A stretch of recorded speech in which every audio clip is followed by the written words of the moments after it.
नमस्कार दोस्तों, स्वागत है आप सभी लोगों का चैनल ला एजुकेशन में। और आज की वीडियो की जो विषय वस्तु है यानी कि थीम ऑफ द डे है राजस्थान की चित्रकला।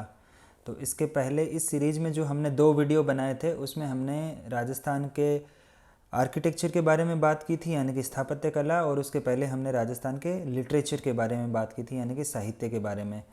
तो वीडियो शुरू करने से पहले आप लोगों के लिए एक सवाल है। आप लोगों को ये जो पेंटिंग है इसको पहचानना है, और ये बहुत ही फेमस पेंटिंग है राजस्थान की।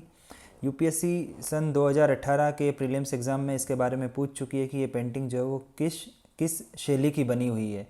तो आप लोगों को जो है वो कमेंट सेक्शन में बताना है मुझे कि ये कौन सी शैली की पेंटिंग है और इस पेंटिंग का नाम क्या है। So I am your friend Satyanarayan, I am a 2019 batch IPS officer and let's start the video. दोस्तों, सबसे पहले जब बात करते हैं राजस्थान में पेंटिंग्स के बारे में तो उनका परिचय जानना ज़रूरी है। और राजस्थान में पेंटिंग्स का जो ओरिजिन या जो उद्भव काल माना जाता है वो लगभग 15वीं शताब्दी माना जाता है। और जो मोस्टली पेंटिंग्स की जो स्टाइल डेवलप हुई वो सब राजपूत कालीन थी।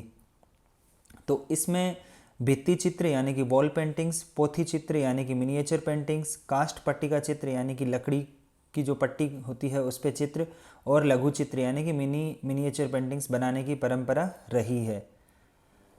और जो राजस्थान का जो सामाजिक और राजनीतिक परिवेश जो था उसके कारण अनेक क्षेत्रों में यानी कि मेवाड़ वाले क्षेत्र में मेवाड़ शैली का उद्भव हुआ, जयपुर वाला जो क्षेत्र था वहाँ पे जयपुर या हाड़ौती शैली का उद्भव हुआ।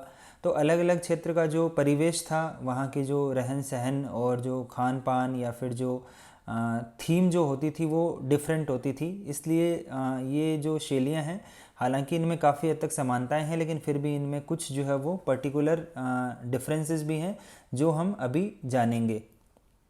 और जो मेवाड़ शैली जो है उसको राजस्थान में सबसे प्राचीन और जो है वो मौलिक स्वरूप देखा जाता है उसमें राजस्थानी चित्रकला का, इसलिए इसको जो है वो राजस्थानी पेंटिंग्स की जनक शैली यानी कि पेरेंट शैली भी कहा जाता है मेवाड़ शैली को।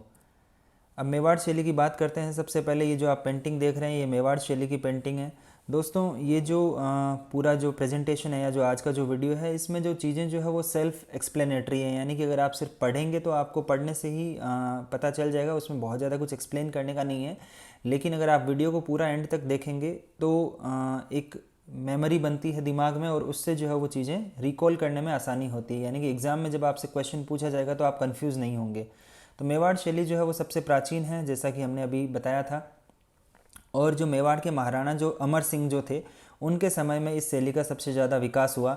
इसमें लाल और पीले रंग को का अधिक प्रयोग किया हुआ है, जैसा आप इस पेंटिंग में भी देख सकते हैं कि आपको लाल और पीले रंग का जो है वो थोड़ा सा एक्स्ट्रा यूज़ मिलेगा। हरे रंग का भी प्रयोग इस शैली में किया गया था। इनकी विशेषताएं जो है वो गरुड़ नासिका, परवल की खड़ी फांक से नेत्र, यानी कि जो आंखें जो है वो परवल की जो एक खड़ी फांक होती है उसकी तरह की थी। उंगलियां जो है वो घुमावदार है इसमें, और अलंकारों की अधिकता है यानी कि जो एक्स्ट्रा उसमें सजावट है, और चेहरों पर जो है वो एक तरीके से जकड़न दिखाई देती है। और इसकी जो विषय वस्तु है मेवाड़ शैली की उसमें श्रीमद् भागवत, सूर सागर, गीत गोविंद, कृष्ण लीला, दरबार और शिकार के दृश्य जो है वो प्रमुख रूप से देखने को मिलते हैं। तो ये थी मेवाड़ शैली। अगली शैली की बात करते हैं वो है, अच्छा इसके पहले जो है वो चित्रकारों की बात कर लेते हैं कि कौन कौन से इंपॉर्टेंट चित्रकार मेवाड़ शैली के रहे हैं। तो इसमें मनोहर, गंगाराम, कृपाराम, साहिब दीन और जगन्नाथ, इनमें मनोहर जो है वो सबसे इम्पोर्टेंट नाम है। तो मेंस में जब क्वेश्चन पूछा जाता है पर्टिकुलरली आरपीएससी के मेंस में, तो हमें जो है वो इन ये 3-4 पॉइंट्स पे ही आंसर अगर लिखेंगे तो हमें अच्छे नंबर मिल जाएंगे कि किसके समय में ज़्यादा डेवलपमेंट हुआ, किस तरह के रंगों का प्रयोग किया गया है, विषय वस्तु क्या रही है, और क्या क्या पेंटिंग्स की विशेषताएं हैं, और उनके प्रमुख चित्रकार कौन कौन हैं। तो हम जो सारी जो हमारी पेंटिंग्स याद करेंगे वो इन्हीं 4-5 पॉइंट्स के बेसिस पे करेंगे। अगली है मारवाड़ शैली। मारवाड़ शैली में ये जो आप पेंटिंग देख रहे हैं इस पेंटिंग को कहते हैं ढोला मारू। और राजस्थान का जो जोधपुर वाला जो क्षेत्र है उसको मारवाड़ क्षेत्र कहा जाता है, और वहाँ के जो राव मालदेव थे उनके समय में इस शैली का स्वतंत्र रूप से विकास हुआ। इसमें विशेषता जो है वो ये है कि जो पुरुष जो थे वो लंबे चौड़े गठीले बदन के दिखाए गए, उनकी बड़ी बड़ी मूछें दिखाई गई।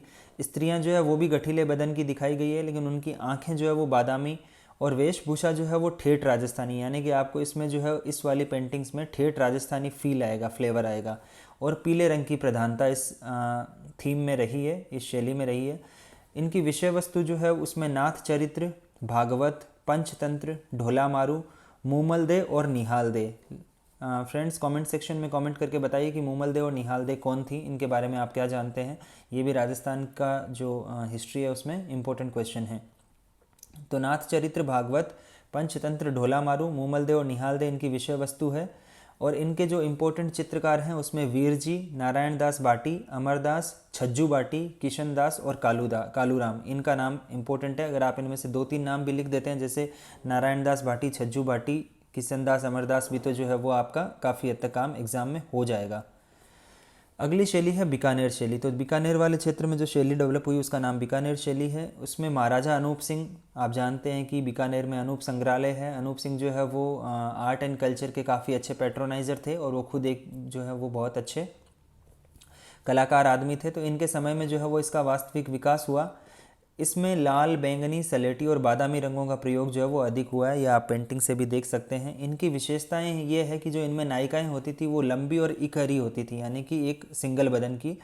मेघमंडल, पहाड़ों और फूल पत्तियों का इसमें आलेखन होता था। और इसकी विषय वस्तु जो है वो शिकार, रसिक प्रिया और रागमाला, ये इंपॉर्टेंट इसकी विषय वस्तु है। और इस शैली पर जो है वो मुगल शैली और मारवाड़ शैली का प्रभाव दिखाई देता है। साथ में जो है वो पंजाब का भी थोड़ा सा इन्फ्लुएंस इस पर है। अगली शैली जो है वो किशनगढ़ शैली है। दोस्तों जब हमने वीडियो शुरू किया था तो जो सबसे पहली जो पेंटिंग मैंने आपको दिखाई थी उस पेंटिंग को कहते हैं बनी ठनी, उसका नाम है। और उसका जो है वो निहाल चंद नाम के एक कलाकार थे जिन्होंने उसको बनाया था। ये निहाल चंद जो है वो नागरीदास, राजा नागरीदास किशनगढ़ क्षेत्र के राजा थे, उनके ये दरबार कलाकार थे।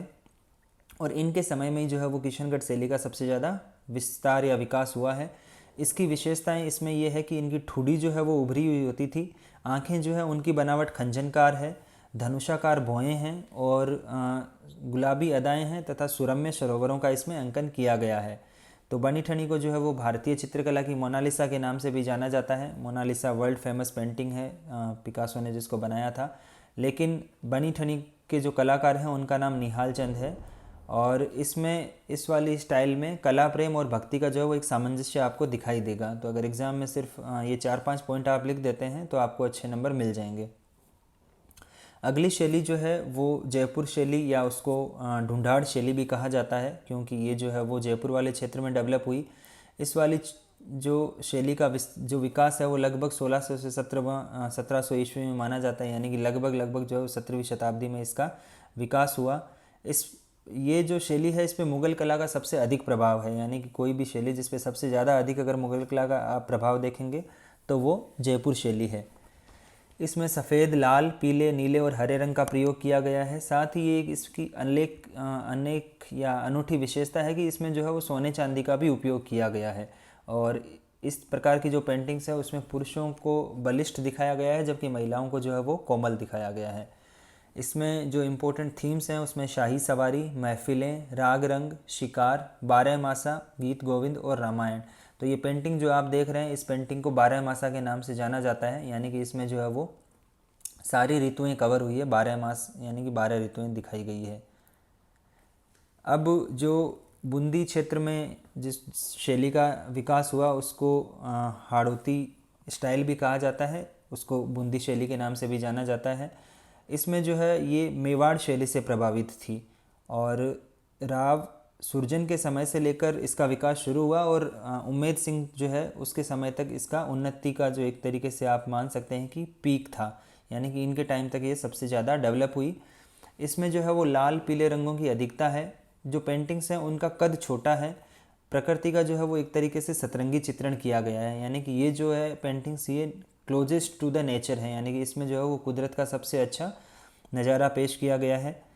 इसके अलावा इसकी जो विषय वस्तु उसमें रसिक प्रिया, कवि प्रिया, बिहारी की सतसई, नायक नायिका भेद और ऋतु वर्णन किया गया है। और इस शैली को पशु पक्षियों की शैली कहा जाता है, क्योंकि इसमें पशु पक्षियों का जो है वो बहुत ही सुंदर चित्रण हुआ है। इवन आप जो ये पेंटिंग जो एक हमने एग्जाम्पल के तौर पे ली है इसमें भी आप देख सकते हैं कि इसमें भी जो है वो आपको चारों तरफ पक्षियों से घिरे हुए एक महिला दिखाई दे रही है। तो जितने भी हमने फीचर्स डिस्कस किए ये सब आप इस पेंटिंग में एनालाइज कर सकते हैं। इसके जो प्रमुख चित्रकार थे उनमें सुरजन, अहमद अली, रामलाल, श्री किशन और साधुराम के नाम जो है वो काफ़ी इम्पोर्टेंट है।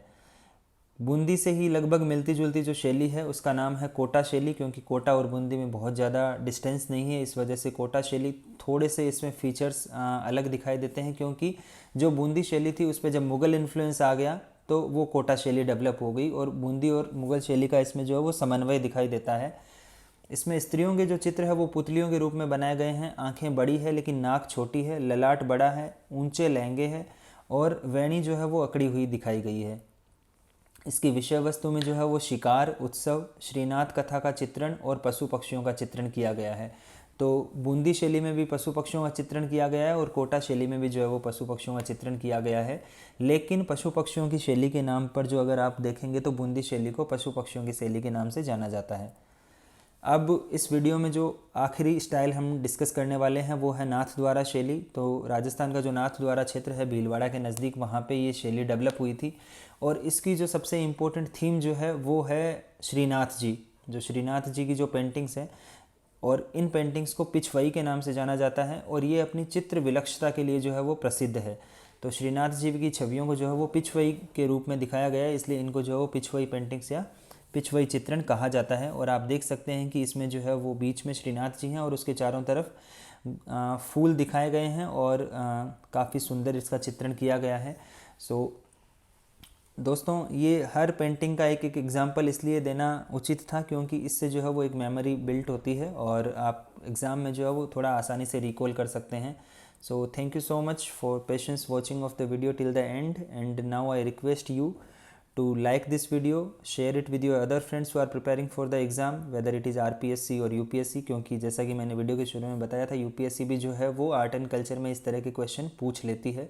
और 2018 में जो है वो बनी ठनी का उन्होंने स्ट्रेट फॉरवर्ड क्वेश्चन पूछा था कि बनी ठनी जो है वो कौन सी स्टाइल की पेंटिंग है, और उसमें नाम भी जो दिए हुए थे वो सारे ऑप्शंस भी जो है वो राजस्थान के ही पेंटिंग्स के ऑप्शन दिए हुए थे। तो ऐसा ना सोचें कि जो है वो राजस्थान की पेंटिंग है या फिर हैदराबाद की पेंटिंग है, इस तरह से सवाल पूछा जाएगा। यूपीएससी स्पेसिफिक सवाल पूछ लेती है और आरपीएससी में तो इस तरह के सवाल पूछे ही जाते हैं। So thank you so much. और अगर आपने अभी तक चैनल नहीं सब्सक्राइब किया है तो I request you to subscribe to the channel. Thank you so much. Have a nice day.